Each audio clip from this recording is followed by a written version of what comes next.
या वारकरी संतांच्या तीन शिरे सहा हात तया माझा दंडवत माझ्या विठोबाचा कैसा प्रेम भाव माझ्या विठोबाचा कैसा प्रेम भाव आपणची देव होय गुरु पडिये देह भाव पुरवी वासना आणखी ते आपण पाशी होय प्रस्तुत प्राप्त प्रसंगी कीर्तन रूपी सेवे करता निवडला भंग महान भगवत भक्त विश्ववंद्य जगद्गुरु श्री तुकोबाराय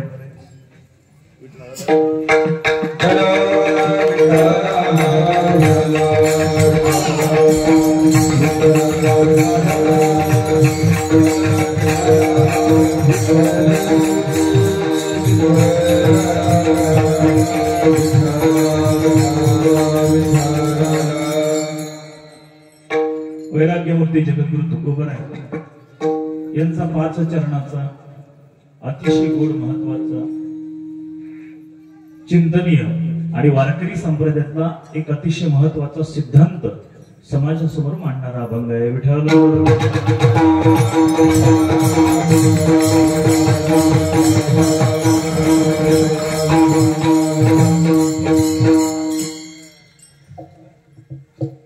आजची ही सेवा किम निमित्त काय हे आपल्या सगळ्यांना ज्ञात आहे. भगवान दत्तात्रेयाच्या या पवित्र अशा प्रांगणामध्ये सर्व पिंपळगाव ग्रामस्थांच्या सहकार्याने संयोजनामध्ये आपल्या सर्वांची लाडकी प्रिय असणारे परमश्रद्धेय आदरणीय वैकुंठवासी श्री गुरु भाऊ यांच्या हा 9व्या पूर्ण स्मरणाचा सोहळा अगदी अतिशय थाटामाटामध्ये दिव्य स्वरूपामध्ये अगदी प्रेमामध्ये हा सोहळा या ठिकाणी संपन्न होत आहे. आपण गेली 6 दिवस ऐकत आलेलो आहे पिंपळगावकरांचं गुरुवारी भाऊंच्यावर प्रेम काय होतं आणि भाऊंचं तुमच्यावर प्रेम काय होतं. मी काही वेगळं कारण हा सगळा अनुभवलेला विषय आहे. असं म्हटलं तर वाव कसं होणार नाही. एक एकाचे हृदय गोडी साखरेचे ठाई. जसं साखर आणि गोडी ह्या दोन वेगळे नाहीत. साखर म्हणजेच गोडी आहे आणि गोडी म्हणजे साखर आहे. त्याप्रमाणे पिंपळगावकरांच्या हृदयामध्ये भाऊ आहेत आणि भाऊंच्या हृदयामध्ये सुद्धा तुम्ही आहात. हे तितकंच कारण हा परिसर अतिशय भाऊंना प्रिय होता.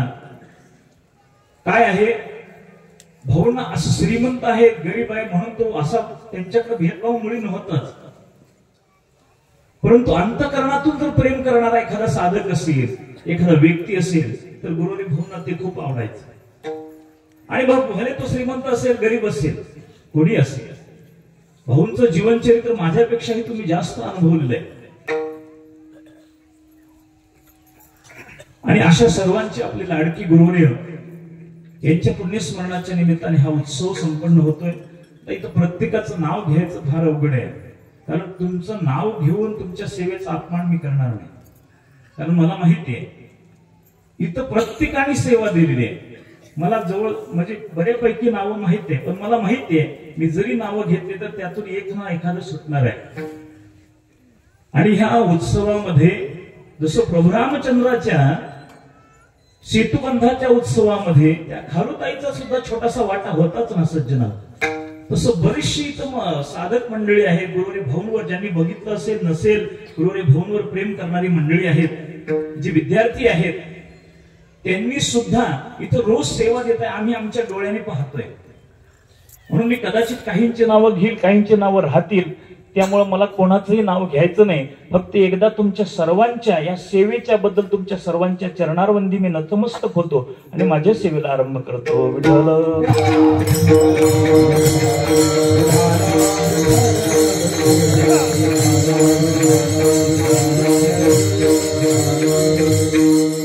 आमच्या पाठशाळेच्या वतीनं जी सर्व मंडळी उपस्थित आहेत त्यामध्ये अग्रगणी असणारे आमचे परमश्रद्धेय आदरणीय गुरुवर्य मारुती महाराज तुंतुने शास्त्री इथं आहेत, माझ्या सन्मुख आहेत.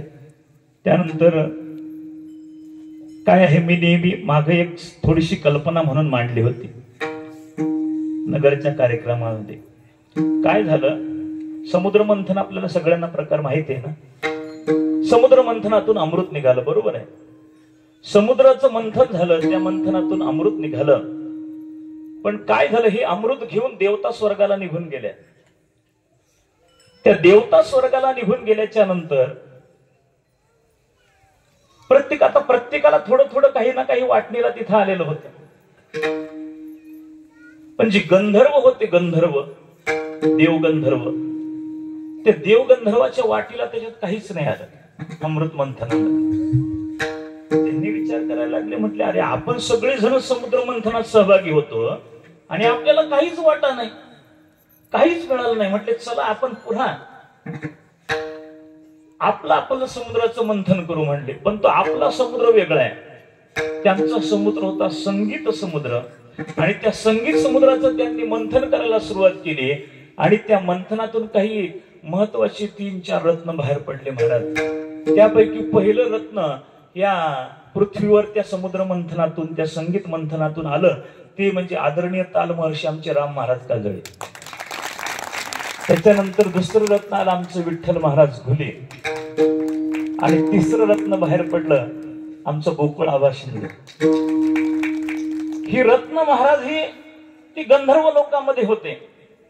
मग आता ही सगळी भानगड भगवान शंकराकडे गेली, कारण हे लोक सगळे हे गंधर्व लोकाला घेऊन गेले. आणि मग हे सगळं प्रकरण कोर्टामध्ये म्हणजे भगवान शंकराकडे गेलं. भगवान शंकराकडे पुढे मांडणी मांडायला सुरुवात केली. वारकऱ्यांनी म्हटले महाराज अहो म्हटले आमच्या समुद्राचं मंथन झालंय आणि त्या समुद्रातून बाहेर पडणारे रत्न जे होते या गंधर्वांनी वर स्वर्गामध्ये गंधर्व लोकात घेऊन गेले. भगवान शंकरांनी विचारलं तुमच्याकडे पुरावा काय? त्यांनी सांगितलं समुद्र कोणाची प्रॉपर्टी आहे. लोकांनी सांगितलं, वारकऱ्यांनी सांगितलं आमची प्रॉपर्टी आहे. का बरं तुमची प्रॉपर्टी आहे? म्हणजे समुद्राची निर्मिती कोणी केली? भगवान महाविष्णूने समुद्राची निर्मिती केली. आम्ही कोण आहेत? महाविष्णूचे भक्त आहेत. आणि मग आमच्या बापाची प्रॉपर्टी आहे म्हणून हा समुद्र आमचा आहे, म्हणून यातून निघालेलं प्रत्येक खनिज हे आमचं आहे, त्यामुळे हे रत्न आमचे. यांनी बाजू मांडली वारकऱ्यांनी. त्या गंधर्वांनी सांगितलं, म्हटले भगवंता म्हणजे समुद्र जसा यांच्या बापाचा आहे तसा आमच्याही बापाचा आहे ना. ते म्हणले कसं काय तुमच्या बापाचा? जसं भगवान विष्णू यांचे पालक पिता आहेत तसे भगवान विष्णू आमचेही पिता आहेत. मग आमचे जर पिता आहेत तर समुद्र आमच्याही बापाचा आहे. मग हे रत्न, या रत्नावर अधिकार आमचा आहे. ठीक आहे म्हटले, तुम्ही दोघंही भाऊ आहे आणि तुमच्या दोघांमध्ये समान वाटणी व्हायला पाहिजे. म्हणून त्या काही काल तुम्ही गंधर्वांनी हे रत्न तुम्ही स्वर्गामध्ये सांभाळले. पण एक काम करा, आता वारकरी संप्रदायामध्ये या रत्नांची गरज आहे आणि वारकरी संप्रदायाला याची आवश्यकता आहे, म्हणून हे पृथ्वीवर पाठवा. आणि म्हणून आदेशातून आलेली ही रत्न आहे. विठ्ठल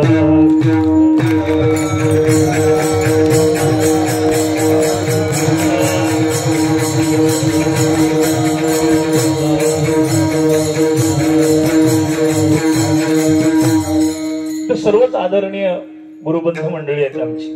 गुरुरी भाऊंची ही सगळी प्रेमाची मंडळी आमची हरिभक्तपर्यंत दत्तात्रय महाराज वाघ आहे. मी गावकऱ्यांचं नाव घेणार नाही म्हटलं, पण ते आमचे विद्यार्थी आहेत म्हणून त्यांचं नाव घ्यायला काही हरकत नाही.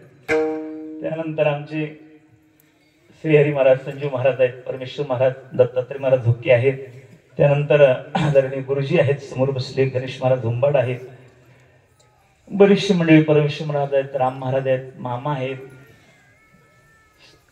विठ्ठल महाराज, ज्ञानेश्वर महाराज, आत्माराम महाराज ज्येष्ठ असणारे, रेवणनाथ महाराज, ही सर्व आदरणीय मंडळी आणि ज्यांची ज्ञानेश्वरी मुखोद्गत आहे ते आमचे सुभाष महाराज आहेत. असो, तुमच्या सर्वांच्या चरणारविधी नतमस्तक होतो आणि माझ्या सेवेला आरंभ करतो. भगवान जगद्गुरु तुकोबाराय या अभंगामध्ये संत आणि म्हणजे एक वारकरी संप्रदायाचा महत्वाचा सिद्धांत महाराजांनी या अभंगामध्ये सांगितला. काय सांगितलंय महाराज? की भगवान परमात्मा, ऐका, भगवान परमात्मा आणि संत हे दोघही एकच आहेत.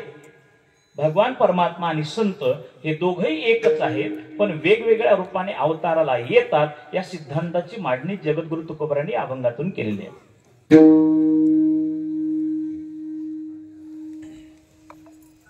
महाराज वास्तविक पाहिलं जगद्गुरु तुकोबाराय दुसरं कोणी नाही ना महाराज. वास्तविक जगद्गुरु तुकोबारायांचा विचार करा, ज्ञानोबारायांचा विचार करा. आम्ही रोज आरतीत म्हणतोय ना, प्रगट गुह्य बोले विश्व ब्रह्मची केले अवतार पांडुरंग नाव ठेवेले ज्ञान. ज्ञानोबाराय म्हणजे दुसरं तिसरं कोणी नाही. ज्ञानोबाराय म्हणजे प्रत्यक्ष परमात्मा. तुकोबाराय म्हणजे दुसरं तिसरं कोणी नाही. महाराज तुकोबाराय म्हणजे सुद्धा कोण आहे? प्रत्यक्ष परमात्मा आहे. तुकिता तुलनेसी ब्रह्म तुकासे आले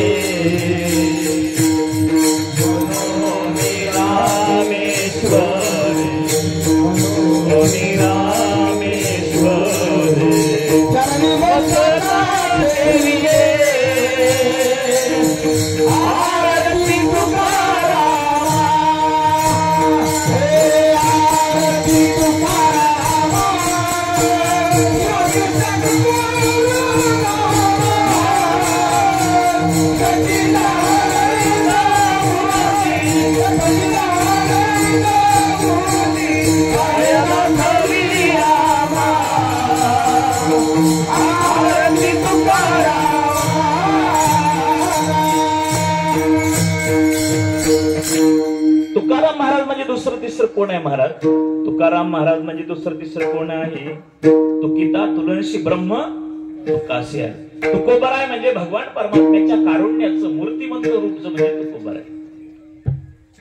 भगवान परमात्म्याच्या अंतःकरणामधलं जे ज्ञान आहे त्या ज्ञानाला जर माणसाचा आकार द्यायचं ठरलं तर त्या ज्ञानाला माणसाचा आकार दिल्याच्या नंतर जे रूप प्रगट होईल ते म्हणजे आमचे ज्ञानोबाराय.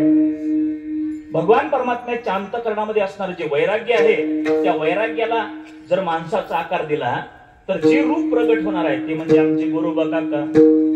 भगवान परमात्म्याच्या अंतःकरणामध्ये असणारं जे भक्ती तत्व आहे त्या भक्ती तत्वाला जर माणसाचा आकार दिला तर जे आकार प्रगट होईल तो आकार म्हणजे नामदेवराय.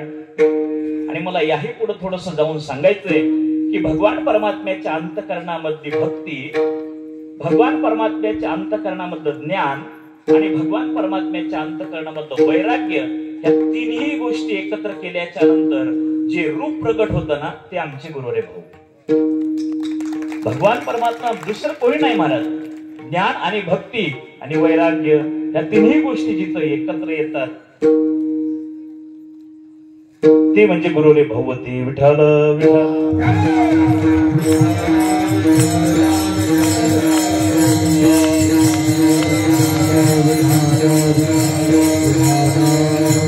आणि श्री गुरु भाऊंच्या पुण्यस्मरणाच्या निमित्ताने हा उत्सव होतोय. हा यज्ञ आहे. काय आहे यज्ञ शब्द? हा यज धातूपासून निर्माण झालाय. या सप्ताहाला यज्ञ का म्हणायचं? हा यज धातूपासून निर्माण झालेला आहे. आणि व्याकरण शास्त्राच्या दृष्टीने यज धातूचे 3 अर्थ होतात. यज देवपूजा संगतीकरण दानेश्वर. यज शब्दाचे 3 अर्थशास्त्राने सांगितले. यज देवपूजा संगतीकरण आणि दानेश्वर. जिथं देवपूजा घडते, जिथं संगती घडते आणि जिथं दान घडते, या तिन्ही गोष्टी जिथं एकत्र येतात ना त्याला यज्ञ म्हटलं जातं. पण मला सांगा सप्ताहाच्या रूपाने ह्या तिन्ही गोष्टी एकत्र येतात. इथं देवपूजा आहे. तुम्ही म्हणाल महाराज देवपूजा कुठं आहे? इथं प्रत्यक्ष कोणी काही देवाची मूर्ती घेऊन बसत नाही, कोणी काही पूजा करत नाही. म्हणजे देवपूजा कशी काय होणार आहे? देवाची पूजा 4 त्या स्तोत्रशास्त्राने वर्णन करताना असं वर्णन केलंय की एक भगवंताचं वर्णन करणं कर्म स्तोत्र आहे, विधी स्तोत्र आहे, द्रव्य स्तोत्र आहे आणि अभिजन स्तोत्र आहे. भगवंताच्या द्रव्याचं वर्णन केलं. द्रव्य, भगवंताचं द्रव्य म्हणजे अंगावर असणारा पितांबर, गळ्यात असणारा कौस्तुभमणी. तर ते पितांबराचं वर्णन न होता ते वर्णन देवाचं होत असतं, त्याला द्रव्य स्तोत्र म्हणतात. कर्मस्तोत्र आहे. भगवंताने ज्या लीला केल्या त्या लीलांचं वर्णन हे त्या लीलांचं वर्णन होत नाही तर ते भगवंताचं वर्णन होतं. विधी स्तोत्र आहे. जो भगवान परमात्म्याच्या प्राप्तीच्या संबंधाने जो विधी सांगितला त्या विधीचं जे वर्णन आहे ते वर्णन विधीचं न होता ते भगवान परमात्म्याचं होत असतं. म्हणून विधी वर्णन, विधी स्तोत्र आणि चौथं अभिजन स्तोत्र सांगितलं. जे संतांचं अभिजन म्हणजे संतांचं वर्णन केल्याच्या नंतर ते वर्णन संतांचं होत नाही, ते वर्णन देवाचं होतं. कोशकर्ता बोलतोय की सप्ताहामध्ये ह्या चारही गोष्टी घडतात, म्हणून सप्ताहामध्ये देवपूजा आहे.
म्हणून ही देवपूजा आहे. सप्ताह म्हणजे देवपूजा आहे. सप्ताहामध्ये दान घडतं, अनेक प्रकारचे दान आहेत. अन्नदान आहे. आपण रोज पाहतोय किती जणांनी मोठमोठ्या पंक्ती दिल्यात, केवढं मोठं रोज अन्नदान चालू आहे. प्रत्येकाने वर्गणी दिली आहे. ही जी दान आहे म्हणजे सप्ताहामध्ये दान घडतं, म्हणून हा यज्ञ आहे. आणि तिसरं कारण सांगितलं शास्त्राने की सप्ताहामध्ये संगती घडते. म्हटले महाराज मग संगती घडण्याकरता इथं संत कुठे आहेत? इथं कीर्तनकार असतील, भजन करणारे असतील, संत कुठे आहेत? महाराज ज्ञानेश्वरीच्या रूपाने प्रत्यक्ष ज्ञानोबरा इथं आम्हाला उपस्थित आहेत. गाथ्याच्या रूपाने प्रत्यक्ष तुकोबराय आम्हाला उपस्थित आहे. गाथ्याची संगती म्हणजे तुकोबरायची संगती आहे आणि ज्ञानेश्वरीची संगती म्हणजे ज्ञानोबरायची संगती आहे. मला एकच सांगायचं होतं की इथं संगती आहे, इथं दान आहे आणि इथं देवपूजा आहे. म्हणून ह्या तिन्ही गोष्टी इथे एकत्र येतात, म्हणून याला यज्ञ म्हणायचं. विठाल विठाल.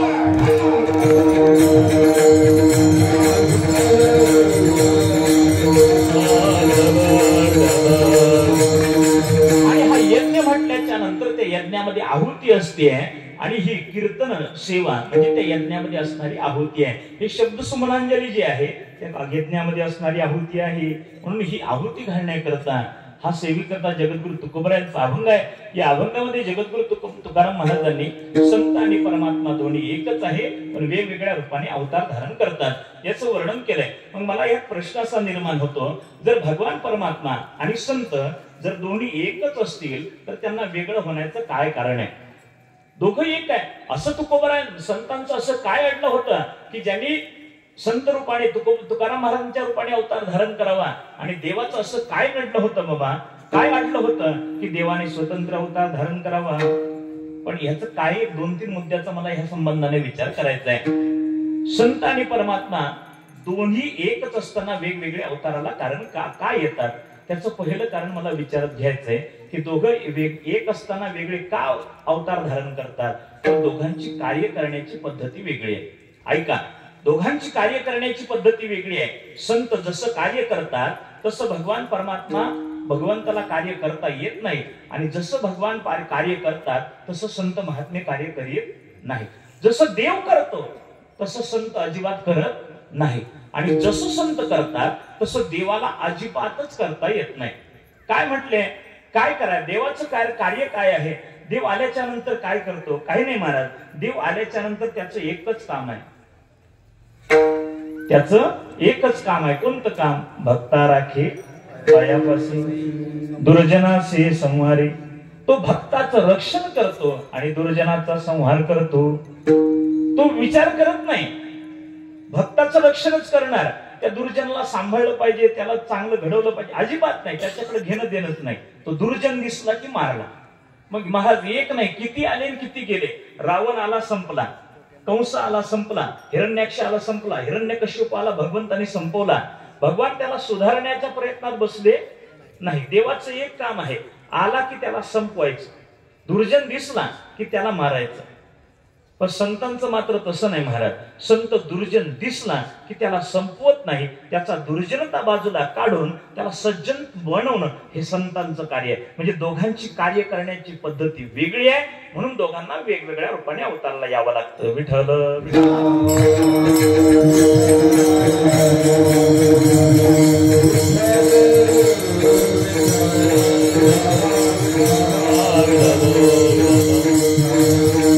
दोघांची कार्य करण्याची पद्धती वेगळी आहे, म्हणून दोघांना वेगवेगळ्या रूपाने अवताराला यावं लागतं. म्हणजे दुसरं कारण काय आहे, हाच थोडासा विचार करा. भगवान परमात्मा पृथ्वीवर आले, दुर्जनाचा नाश केला आणि वैकुंठाला निघून गेले. निघून गेल्याच्या नंतर ज्यावेळेस भगवान वैकुंठाला गेले, भगवंतांनी विचार केला, मी खाली जाऊन काय केलं बाबा.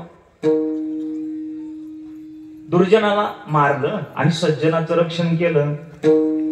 पण दुर्जन आणि सज्जन असे दोनच वर्ग ह्या पृथ्वीवर आहेत का? या दोघांच्या मध्ये कोणता तरी वर्ग असेल ना एखादा? लक्ष देतं का बघा, दोघांच्या मध्ये कोणीतरी एखादा वर्ग असेल का? नाही लक्ष देत का? ऐका, मी थोडस आणखी सुटसुटीत करून सांगण्याचा प्रयत्न करतो. आपण सगळेजण इथं कीर्तनाला आलोय, आपण सगळेजण कीर्तनाला बसलोय. माझा एक साधा प्रश्न तुम्हाला विचारायचा आहे. अगदी कीर्तन करा सकट माझ्या सहित इथंच बसल्यापैकी सज्जन कोण, हात वर करून सांगा. साधा प्रश्न आहे, काही अवघड नाही.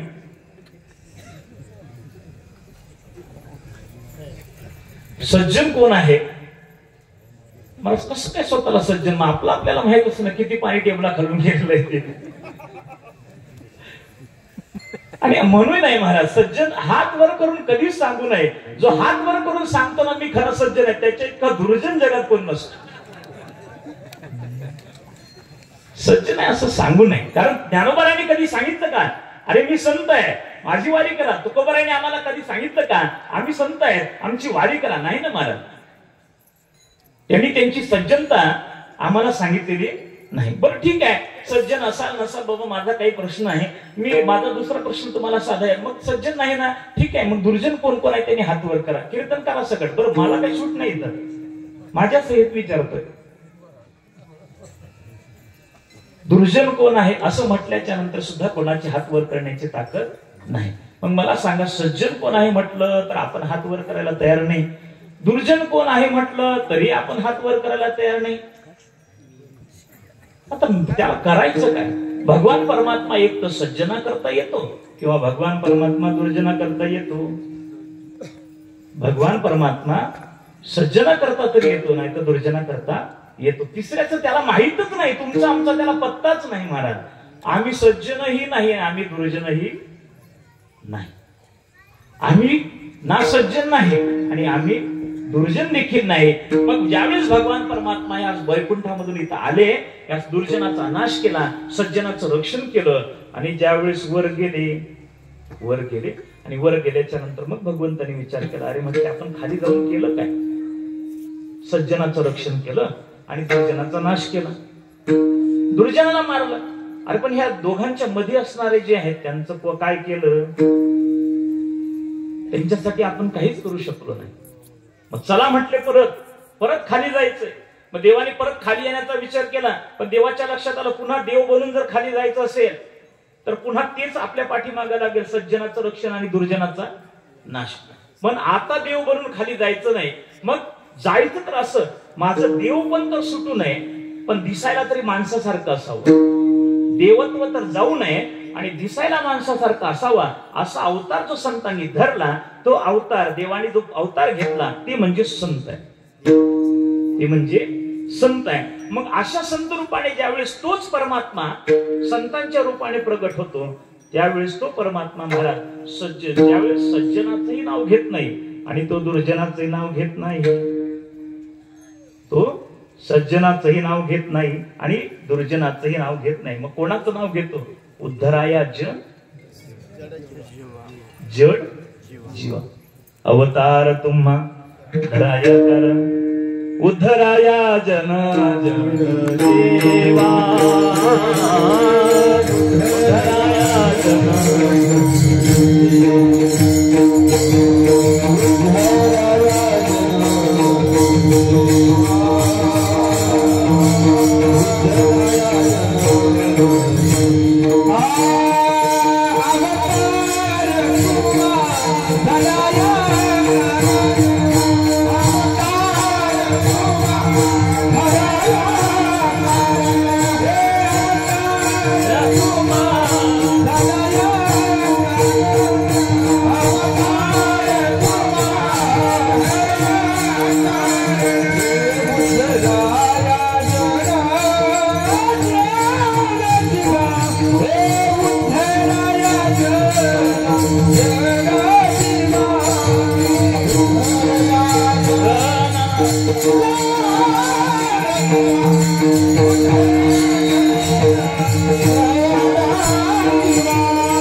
अवतार तुम्हा धराया कर, उद्धराया जन जड जीवा. महाराज तो भगवान परमात्मा ज्यावेळी संतांच्या रूपाने अवताराला येतो, अवताराच्या नंतर तो सज्जनाचंही नाव घेत नाही आणि दुर्जनाचंही नाव घेत नाही. मग कोणाचं नाव घेतलं? उद्धराया जन जड आणि जीव. कोणाच्या उद्धार करता आला तो परमात्मा संतांच्या रूपाने ज्यावेळेस अवतार धारण केला, तो कोणा करता? महाराज उद्धराया जन जड आणि जीव. एका वाक्यात जर सांगायचं झालं, एका वाक्यामध्ये सांगायचं झालं तर ज्ञानोबारायांनी हरिपाठ सांगितला, जनाचा उद्धार. ज्ञानोबारायांनी भिंत चालवली, जडाचा उद्धार. आणि ज्ञानोबारायांनी रेडा बोलवला, जीवाचा उद्धार. उद्धराया जन जड आणि जीव. विठ्ठल विठ्ठल.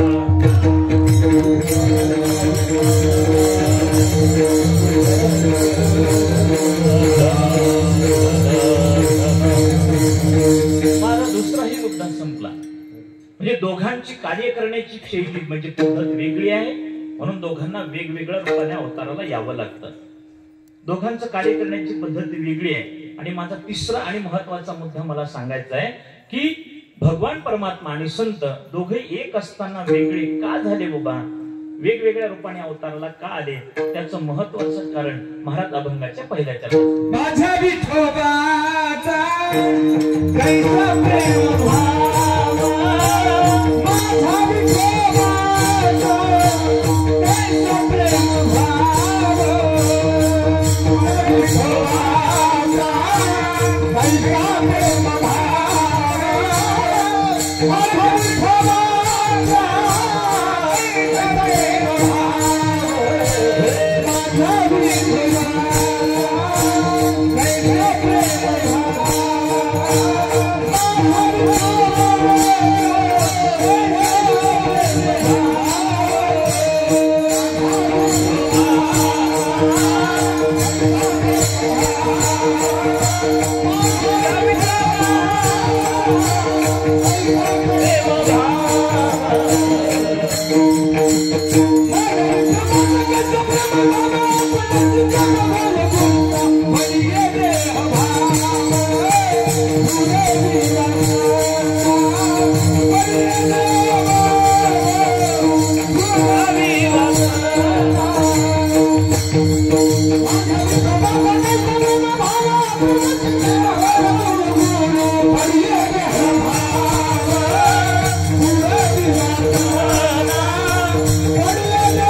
विठोबाचा कैसा प्रेम भाव, आपणची देव होय गुरु. महाराज म्हणतात तिसरं कारण महाराजांनी सांगितलं, आपणची देव होय गुरु. म्हणजे गुरु म्हणजे संत. संत भगवान परमात्मा हा संतांच्या रूपाने का अवताराला येतो याचं महत्वाचं कारण महाराजांनी सांगितलं, प्रेम भाव.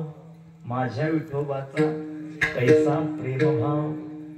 त्या भगवान परमात्म्याच्या अंतःकरणामध्ये भक्ताविषयी असणारा जो प्रेम भाव आहे, त्या प्रेम भावामुळं ते दोघं जण वेगवेगळ्या रूपाने अवताराला येतात. प्रेम भाव असल्यामुळेच देव असणारा परमात्मा हा गुरु रूपाने म्हणजे संतांच्या रूपाने अवताराला आला. म्हणजे संत होण्यामध्ये कारण काय आहे? मग भक्ताच्या अंतःकरणातला प्रेमभाव वेगळा आणि भगवान परमात्म्याच्या अंतःकरणामधला वेगळा. भगवान प्रेमभाव हा दोघांच्या अंतःकरणामध्ये, भक्ताविषयी प्रेम भगवंताच्या अंतःकरणामध्ये आहे आणि भगवंताविषयी प्रेम हे भक्ताच्या अंतःकरणामध्ये आहे. पण दोघांच्या प्रेमभावामध्ये फरक आहे महाराज. दोघांच्या प्रेमामध्ये फरक काय आहे? एका भक्ताविषयीचा प्रेमभाव जागा झाल्याच्या नंतर जो येतो त्याला देव म्हणा. एका विषयीचा प्रेमभाव, एका विषयीचा प्रेमभाव जागा झाल्याच्या नंतर जो येतो त्याला देव म्हणा. आणि संपूर्ण जगाविषयीचा प्रेमभाव अंतःकरणात दाटून आल्याच्या नंतर जे येतात त्यांना संत म्हणतात. हा दोघांमधला फरक मी उदाहरण देऊन स्पष्ट करण्याचा प्रयत्न करतो. एका विषयीचा प्रेमभाव. मग मला सांगा, कुरुक्षेत्रावर युद्ध सुरू होतं. पण युद्ध सुरू होण्याच्या अगोदर ज्यावेळेस भगवंताने अर्जुनाला त्या दोन्ही सैन्याच्या मध्ये नेऊन उभं केलं. दोन्ही सैन्याच्या मध्ये नेऊन उभं केल्याच्या नंतर अर्जुनाने दोन्हीकडे बघितले आणि बघितल्याच्या नंतर सगळे सखे सोयरे आहेत बाबा, आपले सगळे बांधव आहेत, यांना कसं मारायचं म्हणून हातचं धनुष्य द्यायचं खाली पडलं. खाली पडल्याच्या नंतर तरी सांगितलं, देवा ह्यांना मारायचं का? हे तर सगळे आपलेच आहेत ना, यांच्यावर शस्त्र धरायचं, याच्यापेक्षा भिक्षा मागता भली म्हणली. यांना मारण्यापेक्षा भिक्षा मागून जगलेलं काय वाईट आहे म्हणले देव. पण देवाने त्यांना अर्जुनाला उपदेश वगैरे केला.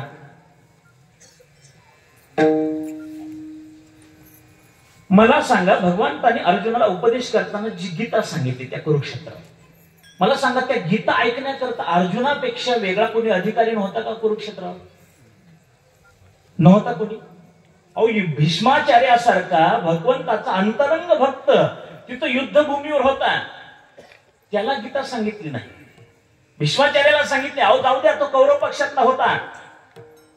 पण तिथं प्रत्यक्ष भगवान अर्जुनाचा जो भाऊ असणारा सख्खा भाऊ युधिष्ठिर हा सत्य प्रतिज्ञ होता, कधी आयुष्यामध्ये खोटा बोललेला नाही, त्याला तरी गीता सांगितली का? मग गीता कोणाला? अर्जुनाला. कोण अर्जुन?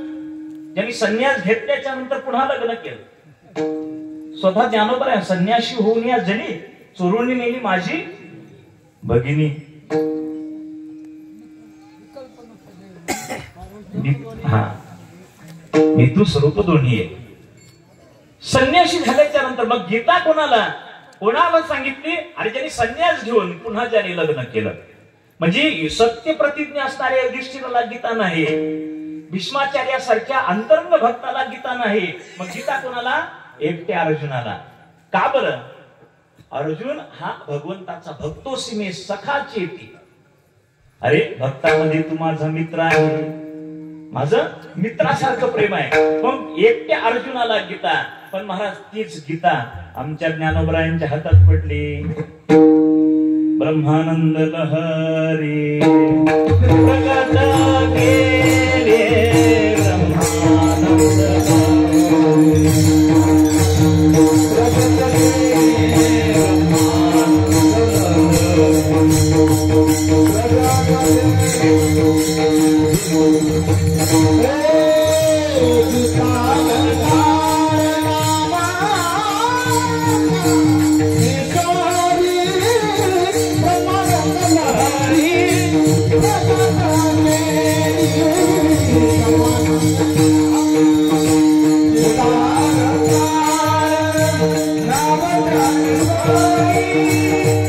Namaste.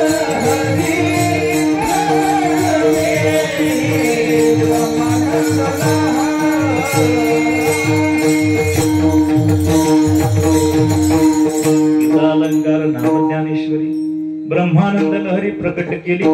मग कोणाला महाराज एकट्या अर्जुनाविषयीचा प्रेमभाव जागा झाला, अंतकरणामध्ये दाटून आला, म्हणून गीता प्रगट झाली. एकट्या अर्जुनाविषयीचा प्रेमभाव दाटून आला म्हणून गीता प्रगट झाली. पण संपूर्ण जगाविषयीचा प्रेमभाव दाटून आला म्हणून ज्ञानेश्वरी प्रगट झाली. जगाविषयीचा प्रेम आहे म्हणजे दोघांच्या अंतकरणात, भगवंताच्या अंतकरणामध्ये प्रेमभाव आहे आणि संताच्याही अंतकरणामध्ये प्रेमभाव आहे. पण दोघांच्या अंतकरणाचा प्रेमभाव वेगळा. संतांच्या अंतकरणामध्ये चतुश्लोकी भागवत उद्धवाला महाराज सांगितलं भगवंताने, पण तेच आमच्या नाथ महाराजांच्या हातात पडलं, सगळ्या जगाकरता ते खुलं केलं. म्हणजे संतांच्या अंतकरणामध्ये जो प्रेमभाव आहे तो जगाकरता असणार आहे आणि देवाच्या अंतकरणामध्ये असणारा जो प्रेमभाव आहे तो एकट्या भक्ताकरता आहे. म्हणून दोघांच्या अंतकरणामधला प्रेमभाव वेगवेगळा असल्यामुळे दोन वेगवेगळ्या रूपाने अवताराला येतात.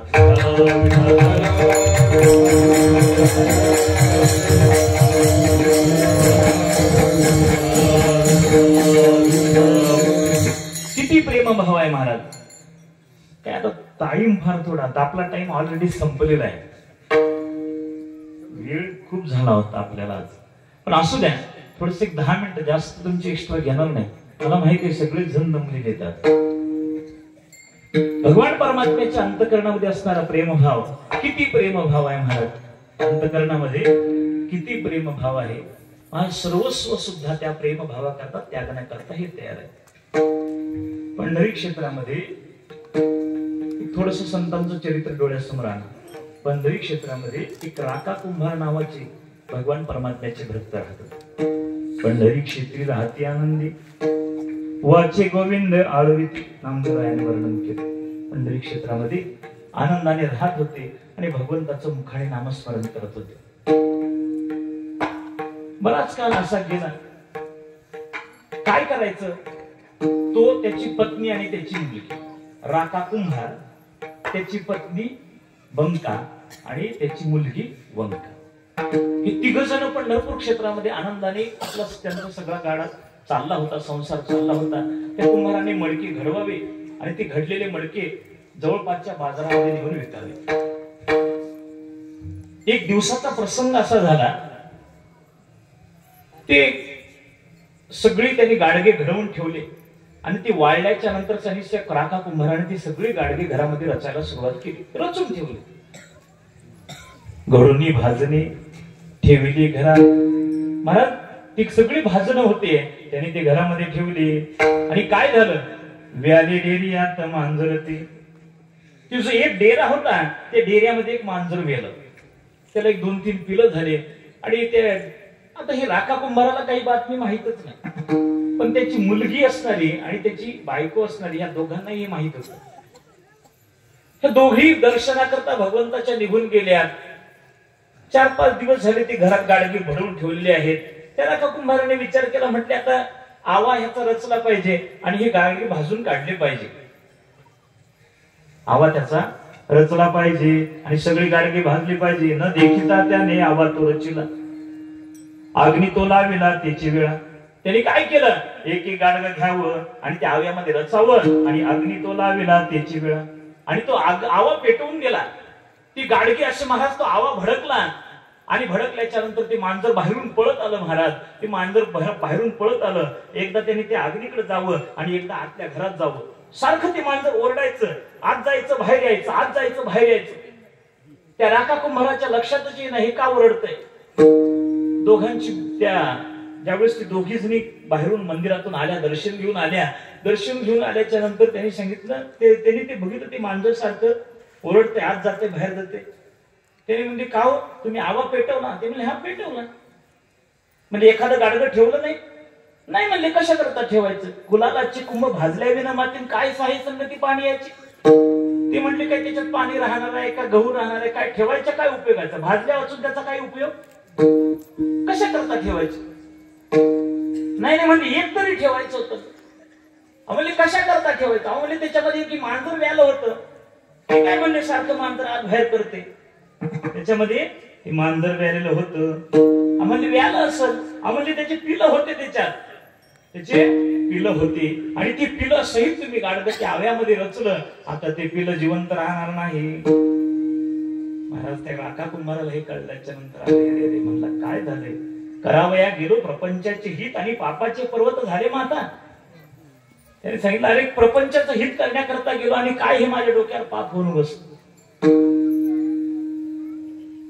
महाराज भगवंताला ते दोघे तिघे जण सगळे बसले आणि त्या अग्नी पुढे होतो. आवाज धड धड धड धड पेटलेला आहे. ते गाडगे भाजून निघतायत. ते त्यांच्या लक्षात आलं आता हे पिलं राहणार नाही.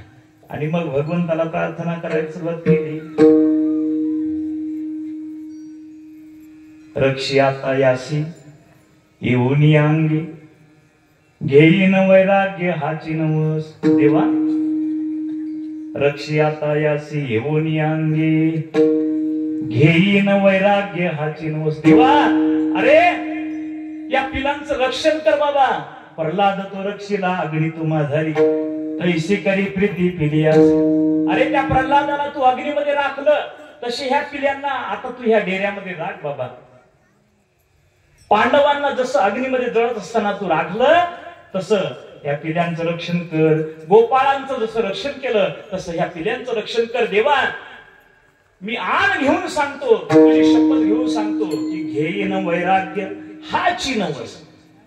तुझ्या समोर नवस बोलतोय देवा की मी वैराग्य घेईल. त्या क्षणात ह्या पिलांचं जर तू रक्षण केलं तर हा सगळा संसार सोडून निघून जाईल. 4 दिवस झाले शांत झाला आवा. 4 दिवस झाले महाराज. 1 दिवस झाला, 2 दिवस झाला, 3 दिवस झाला आणि 4थ्या दिवशी आवा शांत झाला. ती भट्टी पेटलेली. आवा म्हणजे ती भट्टी गाडगे भाजण्याकरता लावलेली. ती भट्टी शांत झाली आणि शांत झाल्याच्या नंतर आणि मग त्यांनी एक एक गाडगं बाजूला करायला सुरुवात केलं. महाराज एक एक गाडगं बघून त्याचं हृदय पिळवटून टाकत होतं. ते गाडगं भाजलं असेल का? त्यातले पिलं राहिले असतील का? देवाने माझी हाक ऐकली असेल का? देवाने माझी हाक ऐकली असेल का? एक एक गाडगं बाजूला करावं आणि मग जे गाडगं त्या पिलं होते ते गाडगं त्याच्या हातात आलं. मला त्याचं आश्चर्य वाटायला लागलं. ती अगदी गाडगं सगळे गाडगे भाजले होते पण हे कच्चच होतं, जसं आहे तसं होतं. पण त्याच्यावर जे झाकण होतं त्याने ते बाजूला केलं आणि बघतोय तर काय महाराज, आज ते सगळे पिले खेळत होते.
भाजली भाजली खेळता ते पिले डेरियात. महाराज काय बघितलं त्याने? अहो ते पिलं त्या डेऱ्यामध्ये खेळायला लागले होते. त्यांचे डोळे उघडले होते आणि ते एकमेकावर उड्या मारून त्या डेऱ्यामध्ये खेळत होते. ते गाडगं बाजूला घेतलं. विसरला नाही महाराज भगवंताला, कारण नवस घेतलेला होता. घेईन वैराग्य हाची नवस. वैराग्याचा नवस घेतलेला होता. आणि मग सगळे पंढरपुरातले ब्राह्मण बोलवले आणि बोलवल्याच्या नंतर ते सगळं वाटून दिलं. सांगितलं माझं घर आहे तेवढं सगळं लुटून न्या. आणि सगळं लुटून नेलं आणि तिघही जंगलामध्ये निघून गेले. जंगलामध्ये काय करावं? फक्त काटक्या गोळ्या परत कराव्या, लाकडं गोळा करावे आणि ते बाजारात नेऊन विकावे. आणि ते पण किती असे भरपूर जमा करायचे आणि नेऊन विकायचे. लाकडाची वखार नाही घातली त्याची. फक्त एका दिवसापुरतं जेवढं आपल्याला म्हणजे पाहिजे आवश्यकता आहे तेवढीच लाकडं गोळा करायची. बाजारात नेऊन विकायचे, त्याचे जे पैसे ते घ्यायचे आणि मग जो काय असेल तो स्वयंपाक करायचा आणि आपला उदरनिर्वाह करायचा. पण एक दिवस प्रसंग असा झाला की राका कुंभाराची मुलगी चंद्रभागेत स्नानाला गेली आणि ती स्नानाला गेल्याच्या नंतर नामदेवरायची मुलगी ही कपडे धुण्याकरता तिथे आलेली होती. नामदेवरायची मुलगी आता कपडे धुवायला लागली आणि ती पाणी कुठे उडायला लागलं, राका कुंभाराच्या मुलीच्या अंगावर उडायला लागलं. मला बोलता बोलता दोघीची जीच भांडणं पेटली. आता तिथं भांडणं पेटायला काही वेळ लागत होता. जीच भांडणं पेटली दोघीची. तिनं म्हणायचं तुझा बाप कसा, तुझा बाप काय, तुम्ही वैराग्य घेतलं का, म्हणले काय लोकाला सोंग सांगताय, म्हणले वैराग्य घालय हे झालंय आणि पिलं काय राखली, म्हणले काय खोटं लोकाला सांगताय. तिनं हे जी काय विनोदून काढायला सुरुवात केली नामदेवरायच्या पोरीनं. आता ती राखा कुंभाराची पोरगी ती कशाला गोप बसती, ती बोलायला लागली. ती म्हणली काय तुझा बाप चाळ काय घालतोय, नाचतो काय, म्हणजे मंदिरात देव काय त्याच्या हातात दूध प्याला काय सांगतोय लोकाला, म्हणजे काय खोटं थोटाण सांगताय म्हणजे तुम्ही. झालं त्यांची भांडण दोड अगदी झिजा धरी धरी भांडणं झाली. भांडणं लोकांनी सोडवली. दोघी आपापल्या घरी गेल्या आणि दोघीने आपल्या आपल्या बापाला सांगितलं. त्यांच्या बापाने काही लगेच मोर्चा नाही काढला, चला म्हणजे संत होते महाराज ते. दोघांनी आपापल्या पोरीला समजवलं. पण नामदेवरायला वाटलं की हे घरानं देवापर्यंत घातलं पाहिजे, देवाला विचारलं पाहिजे काय प्रकार तरी काय. नामदेवराय भगवंताच्या रावळामध्ये गेले आणि रावळामध्ये गेल्याच्या नंतर भगवंताला विचारू लागले, देवा राका कुंभाराने घेतले वैराग्य, का हो केला त्याग संसाराचा, कशा टाकला त्याग केला. मग भगवंताने सांगितलं ते रामा, अरे हा माझा राका कुंभार म्हणजे माझा निश्चिम भक्त आहे, माझा निश्चिम भक्त आहे. मग त्या भक्ताची परीक्षा रुक्मिणीचा आई सगळ्यांना सांगितलं, वैराग्य संपन्न म्हणता कशाचा निश्चिम भक्त आहे, बघू परीक्षा घेण्याचा प्रयत्न केला. त्या सुवर्णाच्या या रूपाने राका कुंभार पास झाले आणि नुसते महाराज पास झाल्याच्या नंतर मग रुक्मिणी आई साहेबांनी सांगितलं, म्हणजे देवा आता यांची परीक्षा पाहू नका, आता यांना भेट द्या. मला सांगायचं काय होतं की भक्ताच्या अंतःकरणामधला जो प्रेमभाव आहे, हा प्रेमभाव त्या भक्ताला भगवंतापर्यंत घेऊन जाणारा असतो. म्हणून भक्ताच्या अंतःकरणामधला प्रेमभाव वेगळा आणि भगवंताच्या अंतःकरणामधला प्रेमभाव वेगळा. विठ्ठल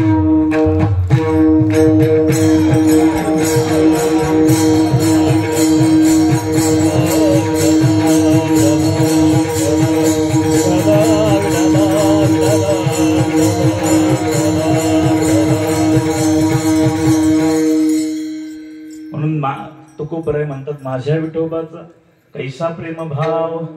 मग या प्रेमभावामुळं काय झालं, आपणची देव, तो स्वतः देव कोण्या रूपाने प्रगट झाला, आपणची देव होय गुरु, पडिये देव भाव पुरवी वासना, अंती ते आपणा पाशी न्यावे विठोबा रखो माय.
माझ्या विठोबाचा कैसा प्रेमभाव, आपणची देव होय गुरु, पडी देव भाव पुरवी वासना, अंती ते आपणा पाशी न्यावे.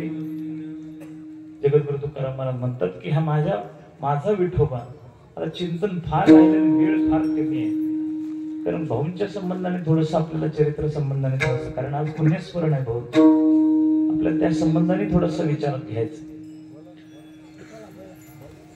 माझ्या विठोबाचा कैसा प्रेमभाव आपणाची देव होईल. प्रेमभावामुळं संत आणि भगवान परमात्मा वेगवेगळ्या रूपाने अवताराला येतात. मग आता इथं तुकोबराय म्हणतो की माझा विठोबा, आता माझी ही षष्टी भक्ती आहे, माझी षष्टी भक्ती, आणि षष्टी भक्ती संबंध दाखवत असते. षष्टी भक्ती ही काय करते, संबंध दाखवत असते. माझा विठोबा म्हणत असताना अगोदर मी कोण आहे ते सांगा, मग विठोबा माझा मान. कारण मी कळल्याशिवाय माझं पण कळत नसतं. मी कोण आहे हे कळल्याशिवाय माझं काय हे माणसाला कळत. मी जर पती असेल तर पत्नी माझी, मी जर पत्नी असेल तर पती माझा, मी जर भाऊ असेल तर बहीण माझी, मी बहीण असेल तर भाऊ माझा. म्हणजे मी अगोदर कळलं पाहिजे, तेव्हा माणसाला माझं कळतं. तुम्ही माझा विठोबा म्हणता, पण इथं मी कोण आहे हे कुठं सांगितलं अभंगामध्ये. महाराज ह्या बाकीच्या सर्व चरणामध्ये मी कोण आहे याचं ज्ञान तुकोबायाने करून दिलं. पण ये भाव पुरवी वासना, ज्याला स्वतःच्या वासना पूर्ण करता येत नाही असा अतृप्त असलेला मी आहे तो. पण ये भाव पुरवी वासना अंती ते आपणापासून, ज्याला स्वस्वरूपापर्यंत स्वतःहून जाता येत नाही असा दुर्बळ कोण आहे, मी आहे. अंती ते आपणापाशी न्यावी, मागे पुढे उभा राही सांभाळीत, ज्याला स्वतःचा सांभाळ स्वसामर्थ्याने करता येत नाही असा असमर्थ कोण आहे, मी आहे. मागे पुढे उभा राही सांभाळ, आली आघात निवाराय, ज्याला स्वतःवर आलेलं संकट स्वतः निवारण करण्याचं सामर्थ्य ज्याच्यामध्ये नाही असा असमर्थ मी आहे. योगक्षेम ज्याचे जाणे जड भारी, वाट दाबी करे धरुनिया, आणि ज्याला हाताला बोटाला धरून ज्याला मार्गाला लावावं लागतं असा वाट चुकलेला तो मी आहे. म्हणून विठोबा माझा आहे. वाट चुकलेला मी आहे, अतृप्त मी आहे, अज्ञानी मी आहे, म्हणून विठोबा माझा आहे. महाराज म्हणतात तुम्हाला जर हे कळत नसेल तर तुम्ही कुठं विचारा, पुराणाला विचारा. तुका म्हणे तुका म्हणे नाही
भगवंत विश्वास नसेल पाहावे पुराणे विचारून.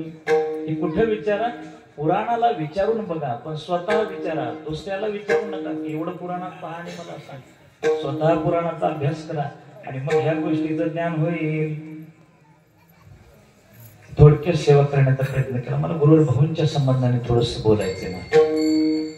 गुरुवर भाऊंचं जीवन आपण जे अनुभवलंय, बऱ्यापैकी आपण सर्वांनी ते गुरुवर भाऊंचं जीवन अनुभवलंय. भाऊंचा जन्म कुठे झाला, कसा झाला, भाऊंच्या जीवनातलं नेमकं घडलं कसं, भाऊचा परमार्थ मार्गाची सुरुवात कशी झाली.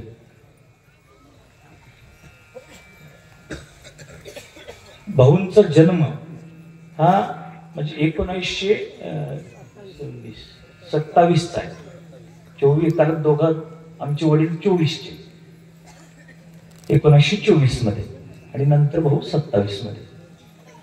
भाऊंचा जन्म झाल्याच्या नंतर भाऊंचं लहानपणापासून भाऊंचं जे साधना, म्हणजे भाऊ साधनेमध्ये लीन असायचे.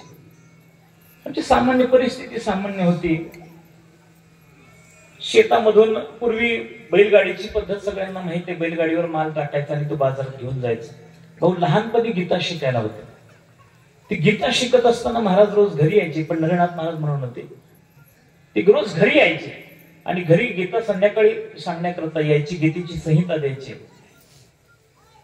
पण एक दिवसाचा प्रसंग असा झाला की भाऊ गीता शेतामध्ये विसरले. शेतामध्ये कुठे विसरले? बैलगाडी असते ना, बैलगाडीला अशी आमच्याकडे पांजर म्हणतात, ते इथं काय म्हणतात मला नाही माहिती. त्याला अशी लाकडं असते 4, त्याच्यामधून 4 बांबू असते, अशी कठाडे असते, म्हणजे सामान खाली पडू नये त्याला. हा 60 काहीतरी म्हणतात त्याला. त्याला ते लाकड असते, त्या लाकडाला एवढंच वर टोक असते, त्याच्यावर गीता भाऊने ठेवली. आमच्या वडिलांनी सगळा बाजार गाडीमध्ये रात्रीच भरलेला होता. काम करता करता भाऊने ती गीता त्याच्यावर ठेवली आणि भाऊ विसरले आणि घरी निघून गेले. आणि आमचे वडील सकाळी 4ला बाजाराला निघायला जायचे. सकाळी त्यांनी उठले आणि बाजाराला निघून गेले. शेतामध्ये गेले, बैलगाडी चुकली तशीच घेऊन गेले. भाऊंच्या ती गोष्ट अजिबात लक्षात नाही. आपली गीता राहिलेली, कारण संध्याकाळी दुसऱ्या दिवशी संध्याकाळी गीतेचा पाठ.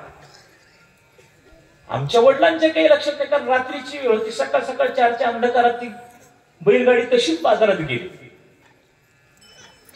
आणि ज्यावेळेस आमचे वडील दुसऱ्या दिवशी आल्याच्या नंतर ज्यावेळेस संध्याकाळी पंढरनाथ महाराज आले आणि आल्याच्या नंतर संहिता देण्याकरता त्यांनी सांगितलं, आता भाऊला आपण तशा नावाने उच्चारू शकत नाही, तरी सांगितलं हरी गीता घेऊन ये.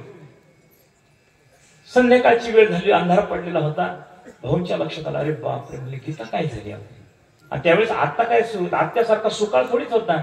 महाराज गीता आता पोरं कुठेही गीता टाकतात, तो भाग निराळा. कुठंतरी म्हणजे 100 घरामध्ये एखादं पुस्तक मिळायचं गीतेचं. त्या काळात आपली गीता कुठं राहिली? आपली गीता काल आपण आपली शेतामध्ये त्या पांजरवर राहिली. आणि मग भाऊने आमच्या वडिलांना विचारलं, दादा अरे गीता सापडली का? ते म्हणजे नाही बाबा, मला काही सापडली नाही. महाराज रात्रीच भाऊ पळत सुटले आणि पळत सुटले. शेतामध्ये 1-1.5 किलोमीटर शेत आहे, शेत गाठलं आणि शेतात गाठल्याच्या नंतर महाराज दुसरं काही नाही, ती बैलगाडी जिथं सुटली रोज त्याच जागेवर असायची. त्या झाडाखाली जांभळीचं झाड होतं, त्या झाडाखाली ती गाडी असायची. राम महाराज गेले शेतात आमच्या तिथं, ते गाडी असायची सोडलेली होती आणि रात्रीच्या वेळेला ती गीता त्याच अशी त्या याच्यावर होती, लाकडावर होती आणि त्या गीतेच्या भोवती दिव्य असा आभा तयार झालेली होती, प्रकाश आलेला होता अंधकारामध्ये.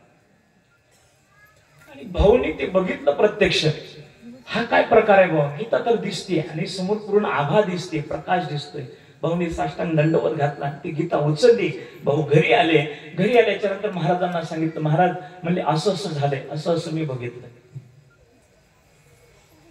ते म्हणले, हरी एक सांगू का, तुझा संसारातला काल संपला, तुला आता संसार सोडून निघून गेलं पाहिजे, तुला आता संसारामध्ये राहता येणार नाही. कारण प्रत्यक्ष भगवान श्रीकृष्ण परमात्म्याने तुला आता आज्ञा दिलेली आहे, तुला आज्ञा झालेली आहे आणि तुला इथून आता तुला राहता येणार नाही, तुला संसार करता येणार नाही, तुला तू गेलं पाहिजे, तू हे सोडलं पाहिजे. आणि मग महाराज त्यावेळेस पैसे तरी कुठले महाराज, त्यांनी स्वतः सांगितलं, म्हणते हे बघ, हे रेल्वेचं भाडं मी स्वतः देतो, पण एक काम कर, मी पैसे देतो पण पायी चालत जा. दाताळ ते आळंदी किती किलोमीटर आहे? जवळजवळ 500 किलोमीटरचं अंतर आहे. पायी चालत जा, साधना होईल. भाऊनी दाताळ ते आळंदी नाही केली महाराज, दाताळ ते पंढरपूर भाऊ आले. दाताळ ते पंढरपूर पायी चालत आले आणि तिथून पायी चालत आळंदी गाठली, भगवंताचं दर्शन घेतलं आणि सिद्ध बेटामध्ये राहिले. आणि सिद्ध बेटामध्ये राहिल्याच्या नंतर मग वामनवरची भेट झाली आणि मग त्यांना साधक आश्रमामध्ये नेले. आणि तिथून पुढे भाऊंच्या जीवनाचा अध्ययनाचा प्रवास सुरू झाला. म्हणजे ज्यांचा सुरुवात साक्षात्कारातून आहे, ज्यांचं जीवन सुरुवात साक्षात्कारातून आहे. मला साधुत्व थोडस बोलायचं या संबंधाने. म्हणजे त्यांची जी जीवनाची परमार्थाची सुरुवात झाली हे भगवत कृपेतून झाले. आणि ज्यांचा जो अंतिम समय झाला, मला ह्या दोनच गोष्टी आपल्या समोर मांडायचा आहे, तोही भगवत कृपेतून आहे. आम्ही सगळेजण विद्यार्थी, भाऊ तिथे उपस्थित होते, भाऊ होते, दत्तू महाराज होते, आमचे शिवभाऊ होते, कुंभार महाराज होते, हे सगळे विद्यार्थी, विठ्ठलबा सगळेच होते, हुकेबा होते, कोलेबा, आबा, हे सगळे पोरं होते. ज्यावेळेस आम्ही गुजरी डॉक्टरकडे नेलं आणि डॉक्टरकडे नेल्याच्या नंतर डॉक्टरने सांगितलं, म्हणले तुम्ही एक काम करा, भाऊला घरी घेऊन जा. भाऊ 2 ते 3 तास राहतील. सांगितलं होतं का नाही? होय मागवार 2 ते 30 तास राहतील म्हणले, भाऊ तुम्ही घरी घेऊन जा. आज सगळेच पोरं, सगळे पटापटा फोन फिरले, सगळे विद्यार्थी आले. विद्यार्थी आल्याच्या नंतर शेखर महाराज आले, इकडे चैतन्य महाराज आले, बाळशास्त्री अरदास, जळगावकर महाराज, ही सगळी मंडळी बसली आहेत. भाऊ शांत पडले. भाऊचं बोलणं जवळजवळ संपलं होतं, म्हणजे बोलत नव्हते. आमचा धनु होता, श्रीहरी, धनु, पवन, हे तिघही जण जवळच होते. आम्ही सगळेजण बसलो. शेखर महाराजांनी सगळी दानं माझ्या हातून करून घेतले, ती काय सुवर्णदान वगैरे ती सगळी दानं झाली. इकडे भाऊनी सांगितलं, एक काम करा, मला माझा अंत्यविधी करायचा आहे तो वाळवंटामध्ये करा. कुठं? वाळवंटामध्ये. भाऊ स्वतः सांगतील. जळगावकर महाराजांना सांगितलं, एक काम करा माऊली, म्हणजे सरपणाची तयारी करा, सरपण वाळवंटामध्ये द्या. तयारी झाली. इकडं भजन चालू करायला लागलं. राम महाराज स्वतः वाजवायला होते, जंगली शास्त्रींनी स्वतः विना घेतलेला होता. भजन सुरू झालं. सगळी गल्ली येऊन दर्शन घेऊन गेली. सगळे विद्यार्थी येऊन आम्ही सगळेजण दर्शन घेऊन तिथं बसलोय. दत्त महाराजांचं एक वाक्य मला त्यावेळेस नेमकं आठवतं. ते म्हणजे, हा काय बाबा भाऊने आपल्या पाठीमागे लावलं, हे का आपण त्याच्या मरणाची वाट पाहिल्यासारखं व्हायला म्हणले बसून. इतकं आम्हाला म्हणजे वाईट वाटत होतं प्रत्येकाला. भाऊनी सांगितलं पण ते अवघड चाललं ते सगळं. आणि ज्यावेळेस मग भाऊ ते इकडं भजन चालू आहे आणि भजन चालू असताना भाऊनी ज्या वेळेस बाळशास्त्री महाराजांनी जळगावकरांनी सांगितलं, म्हणजे जळगावकर मौलींनी सांगितलं, म्हणजे भाऊंची थोडस ही बघा बुद्धी जागृत आहे का नाही, थोडा एखादा प्रश्न विचारा म्हणले भाऊला. आणि ते पण असं सामान्य नका विचारू, शेवटच्या ग्रंथातला परमार्थातली जी शेवटचं टोक आहे त्यातला काहीतरी विचारा. की जो ग्रंथ महाराष्ट्रामध्ये आपल्या बहुजन समाजामध्ये फक्त थोडके 1 ते 2 माणसाचा झालेला होता. 2च माणसं, त्यामध्ये भाऊ एक होते. इतर सगळे बाकीचे ब्राह्मण वर्ग, म्हणजे अतिशय विद्वान, कारण तो विद्वानाचा ग्रंथ होता. आणि तेवढी विद्या टिकवणं आपल्यासारख्याला सामान्याला ते शक्य नसतं. बाळशास्त्री महाराजांनी ती पंक्ती विचारली, भाऊनी फक्त मानेने होकार दिला.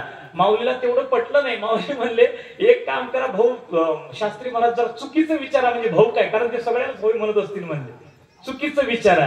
आणि मग चुकीची पंक्ती विचारल्यानंतर भाऊंना असं केलं, बरोबर नाही म्हणले. शेखर महाराज हसायला लागले. महाराज म्हणले, अहो तुम्ही कोणाची परीक्षा घेताय? म्हणजे ते भाऊ आहेत म्हणले. भाऊची कुठं परीक्षा घेऊन चालणार आहे काय म्हणले. अहो शेवटपर्यंत त्यांची स्मृती, म्हणजे अद्वैत सिद्धीसारख्या एवढ्या मोठ्या प्रकरणामध्ये सुद्धा ज्यांच्या शेवटच्या कालापर्यंत ज्यांची स्मृती, किती महाराज किती परमार्थ असेल.